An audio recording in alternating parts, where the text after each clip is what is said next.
अस्सलाम वालेकुम dear students, तो वेलकम है आप सभी का नर्सर एकेडमी में। आज हम डिस्कस करेंगे एक बहुत ही सीरियस और life threatening condition, that is acute respiratory distress syndrome या ARDS। हर एक पॉइंट को हम डीपली कवर करेंगे ताकि आपका कंसेप्ट 100% क्लियर हो।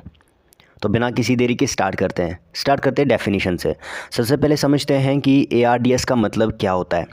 ठीक है, तो ARDS एक एक्यूट इन्फ्लेमेटरी लंग कंडीशन होती है जो तब होती है जब लंग्स के छोटे एयर सैक्स, जिन्हें हम एल्वियोलाई के नाम से जानते हैं, वो फ्लूइड से भर जाते हैं।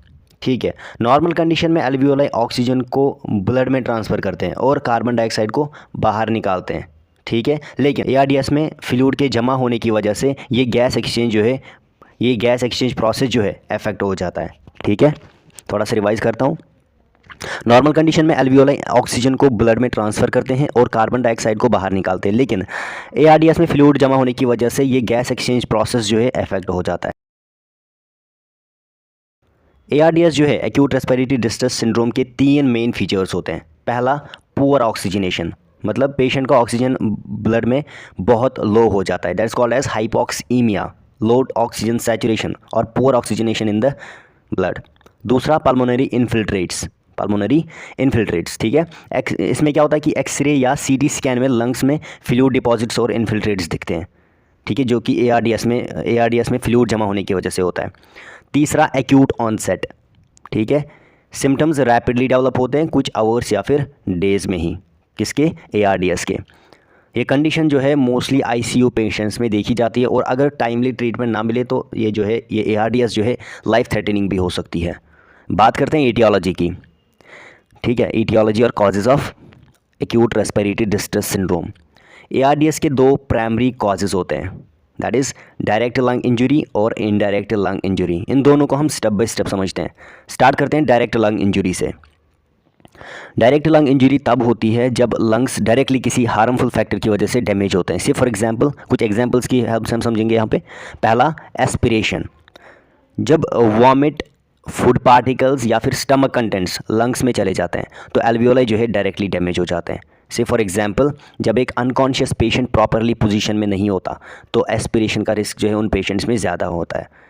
ठीक है, दूसरा, ईयर और फैट एम्बोलाई, जब ईयर बबल्स या फैट पार्टिकल्स ब्लड स्ट्रीम में आकर लंग्स के ब्लड वेसल्स को ब्लॉक कर देते हैं तो इसको हम क्या बोलते हैं? ईयर और फैट एम्बोला। इसकी वजह से भी ये हो सकता है। ये कंडीशन जो है मोस्टली फ्रैक्चर्स या सर्जरीज के बाद होती है।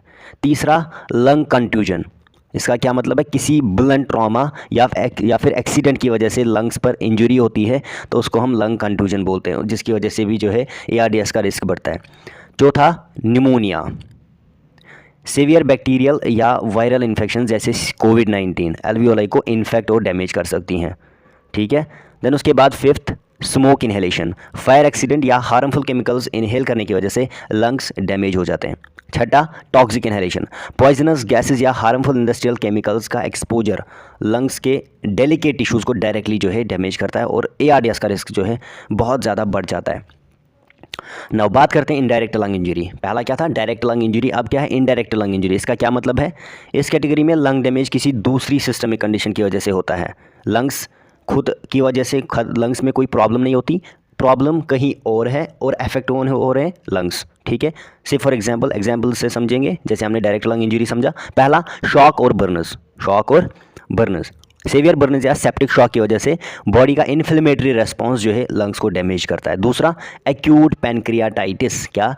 एक्यूट पैनक्रियाटाइटिस, पैनक्रियाज की इन्फ्लेमेशन से इन्फ्लेमेटरी मीडिएटर्स लंग्स तक पहुंचते हैं और डैमेज करते हैं लंग्स को, जिसकी वजह से ARDS का रिस्क बढ़ता है। तीसरा, मैसिव ट्रांसफ्यूजन। क्या? मैसिव ट्रांसफ्यूजन, इसमें क्या होता है कि एक्सेसिव ब्लड ट्रांसफ्यूजन के बाद कॉम्प्लिकेशंस डेवलप हो सकती हैं, जैसे फ्लूइड ओवरलोड या फिर immune reaction. Fourth, drugs toxicity. क्या? ड्रग टॉक्सिसिटी, सर्टेन ड्रग्स या ओवरडोज जैसे नारकोटिक्स डायरेक्टली जो है लंग्स को अफेक्ट करते हैं। Fifth, cardiopulmonary bypass. क्या? Cardiopulmonary bypass, major heart surgeries के बाद लंग्स में कॉम्प्लिकेशंस डेवलप हो सकती हैं। ठीक है, जिसकी वजह से ARDS हो सकता है। देन उसके बाद छठा, हेमेटोलॉजिकल डिसऑर्डर्स। इसमें क्या है कि ब्लड रिलेटेड प्रॉब्लम जैसे सिकल सेल एनीमिया इनडायरेक्टली जो है लंग्स को डैमेज करते हैं। ठीक है, ये थे इसके कॉजेज़ और एटियोलॉजी। इससे क्या पता लगता है? इससे यही पता लगता है कि आर्ट्स जो है, ARDS जो है, इसके एक मल्टी फैक्टोरियल कंडीशन है जिसमें जो है डायरेक्ट या इनडायरेक्ट फैक्टर्स लंग्स को डैमेज करते हैं। ठीक है, ये थे इसके कॉजेज़ और ईटियोलॉजी। अब बात करते हैं रिस्क फैक्टर्स की। क्या? रिस्क फैक्टर्स की। अब बात करते हैं उन फैक्टर्स की जो ARDS के डेवलप होने के चांसेस जो है बढ़ा देते हैं। पहला, जेंडर। रिसर्च कहते हैं कि फीमेल्स में ARDS का रिस्क जो है मेल्स के कंपैरिजन में बहुत ज़्यादा होता है। ठीक है। दूसरा, स्मोकिंग। सिगरेट स्मोकिंग लंग्स के टिश्यूज़ को वीक और वल्नरेबल बनाता है, ये तो कॉमन कॉज है। तीसरा, chronic alcoholism. Long term alcohol consumption से इम्यूनिटी जो है वो वीक हो जाती है और लंग्स ज़्यादा प्रोन हो जाते हैं डैमेज के लिए। चौथा, सर्जरीज़ कैसे? स्पेशली मेजर सर्जरीज़ की बात करते हैं यहाँ पे, जैसे आयोर्टिक वेस्कुलर या फिर कार्डियोवेस्कुलर सर्जरीज़ के बाद ARDS का रिस्क जो है होता है। फिफ्थ है हमारे पास ट्रॉमेटिक ब्रेन इंजरी के बाद जो है इन्फ्लेमेटरी रेस्पॉन्स लंग्स पर इनडायरेक्ट इम्पैक्ट करता है। ठीक है, ये हम इनडायरेक्ट कॉज में लिख सकते हैं, ट्रॉमेटिक ब्रेन इंजरी। ठीक है। सिक्स्थ क्या है? Environmental exposures. पोल्यूटेड एयर या फिर हार्मफुल इंडस्ट्रियल केमिकल्स जो हैं उनका एक्सपोजर भी एक मेजर रिस्क फैक्टर हो सकता है ARDS के लिए। देन उसके बाद इन्फेक्शन। सेवन्थ क्या है? इन्फेक्शंस, सीवियर सिस्टमिक इन्फेक्शंस, जैसे सेप्सिस हो गया हमारा, ARDS का सबसे कॉमन कॉज है। याद रखना, ARDS का सबसे कॉमन कॉज कौन सा है? सेप्सिस। एट्थ क्या है? Lifestyle habits. पुअर डाइट और अनहेल्दी हैबिट्स से बॉडी की नेचुरल डिफेंसेस वीक हो जाती हैं, मतलब इम्यून सिस्टम वीक होता है। अगर प्रॉपर डाइट नहीं होगा किसी पेशेंट में तो उसको जो है इन्फेक्शन के चांसेस बहुत ज़्यादा बढ़ जाते हैं और ARDS जो है इसके भी चांसेस बहुत ज़्यादा बढ़ जाते हैं। ये भी इन्फेक्शियस डिजीज़ ही हो सकती है अगर ये इन्फेक्शंस की वजह से होगी। ठीक है। देन उसके बाद नाइन्थ क्या है? Genetics and race. Certain genetic predispositions और रेसेस में जो है ARDS के कॉजेज़ ज़्यादा देखे गए हैं। मतलब रिसर्च से पता लगा है कि रेसेस की वजह से या फिर जेनेटिक प्री डिस्पोजिशन की वजह से ये जो ARDS के केसेस जो हैं वो ज़्यादा देखे गए हैं। ये सारे फैक्टर्स हो गए ARDS होने की प्रोबेबिलिटी को इंक्रीज़ करते हैं। ठीक है, ये सारे रिस्क फैक्टर्स। नाउ अब हम बात करते हैं पैथोफिजियोलॉजी। अब समझते हैं ARDS के मैकेनिज़्म को डिटेल में। ठीक है। ARDS का प्रोसेस जो है मल्टीपल स्टेज में होता है। तो मैं आपको इसको फ्लो चार्ट में भी पढ़ा सकता था, मतलब एरो वाली जो हमारी पैथोफिजियोलॉजी है, लेकिन मैं समझता हूँ कि ऐसे पढ़ाना बहुत अच्छा रहता है क्योंकि ऐसे आपको हर एक पॉइंट जो है क्रिस्टल क्लियर हो जाता है। तो सबसे पहला पॉइंट क्या है? Lung injury.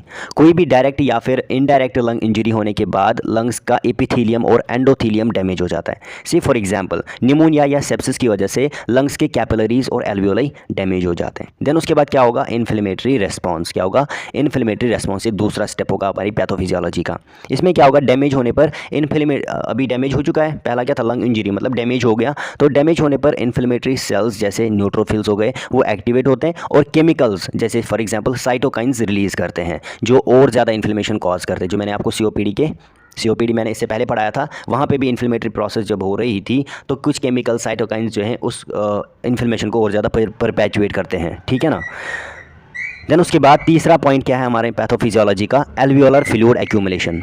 कौन सा? Alveolar fluid accumulation.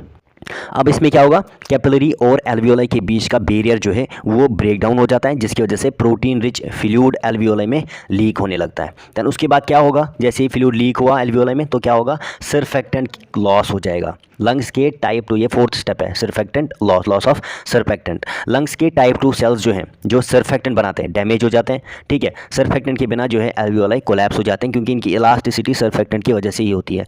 सर्फेक्टेंट के बिना जो है एल्वियोलाई कोलैप्स हो जाते हैं जिसको हम एटीलेक्टेसिस। देन उसके बाद फिफ्थ स्टेप है हाइपोक्सीमिया। उससे क्या होगा? जैसे ही सर्फेक्टेंट लॉस हो गया, एल्वियोलाई कोलैप्स हो गया, अब क्या होगा? कोलैप्स एल्वियोलाई और फ्लूइड एक्यूमुलेशन की वजह से ऑक्सीजन एक्सचेंज नहीं हो पाता और पेशेंट जो है सीवियर हाइपोक्सीमिया डेवलप करता है। ठीक है। हाइपोक्सीमिया मैंने बता दिया, low oxygen saturation in the blood. ठीक है। ये हो गया इसका पैथोफिजियोलॉजी। इस पूरी प्रोसेस का रिजल्ट होता है एक्यूट रेस्पिरेटरी फेलियर जो पेशेंट की लाइफ के लिए डेंजरस हो सकता है। ठीक है। तो आज के सेशन में हमने ARDS के डेफिनेशन, कॉजेज, रिस्क फैक्टर्स और पैथोफिजियोलॉजी को डीपली समझा। हर एक पॉइंट को एग्जाम्पल के साथ एक्सप्लेन किया ताकि आपका हर एक कंसेप्ट जो है बिल्कुल क्लियर हो। अगली वीडियो में हम डिस्कस करेंगे ARDS के ट्रीटमेंट और मैनेजमेंट जो इक्वली इंपॉर्टेंट होते हैं। ठीक है। तब तक के लिए अपना ध्यान रखिए और अगर आपको वीडियो हेल्पफुल लगी हो तो लाइक करें और चैनल को सब्सक्राइब ज़रूर करें। मिलते हैं अगले सेशन में नर्सड एकेडमी पर। तब तक के लिए खुदा हाफिज़।